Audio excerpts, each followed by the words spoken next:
සුබ උදෑසනක් යාළුවනේ. අපි අද ඇවිල්ලා ඉන්නේ පල්ලෙවැද්ද බිසකොටුව කියන ගම්මානෙට. අත්‍යවශ්‍යම කියනවා නම් ඉතාමත් සුන්දර ගම්මානයක්, වෙල්ලායවල්, ගංගා හොඳට තියෙන ගමක්. අපි දැන් ඉන්නේ ලස්සන කුඹුරු යායක් ඉස්සරහා. අපිට ආරංචි වුණා මෙහි ලස්සන ගඟක් තියෙනවා කියලා. අපි ඔයාලා වෙතෙන්ටත් එක්කයි යනවා. ඔයාලා මෙහෙට එනවා නම් පල්ලෙවැද්ද පහු කරලා කිලෝමීටර් 11ක් විතර එන්න ඕනේ. ලස්සන ගමක්. හරිම නිදහස් බවක් දැනෙනවා. ලස්සන කඳු.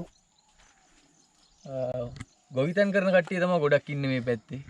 ඇත්තටම හිතට මාර නිදහසක් දැනෙනවා. අපි ඔයාලා එක්ක යන්නම් ගඟටත්. ලස්සන ගඟක් තියෙනවා කියලා ආරංචියක් ආවා අපිට. ඇත්තටම කියනවා නම් මේ ගම ඉතාමත් සුන්දර ගම්මානයක් වගේම ලොකු අපසරියක් තියෙන ගම්මානයක්. ඒ හින්දා අපිට ඔයාලට මේ ඔක්කොම එක වීඩියෝ එකකින් පෙන්වන්න පොඩ්ඩක් අමාරුයි. ඒ හින්දා අපි දෙවෙනි කොටසෙකනුත් හම්බෙමු.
ඔන්න ඔයාලට අපි කිව්වා වගේ අපි ඔයාලව ගඟටත් එක්කන් ආවා.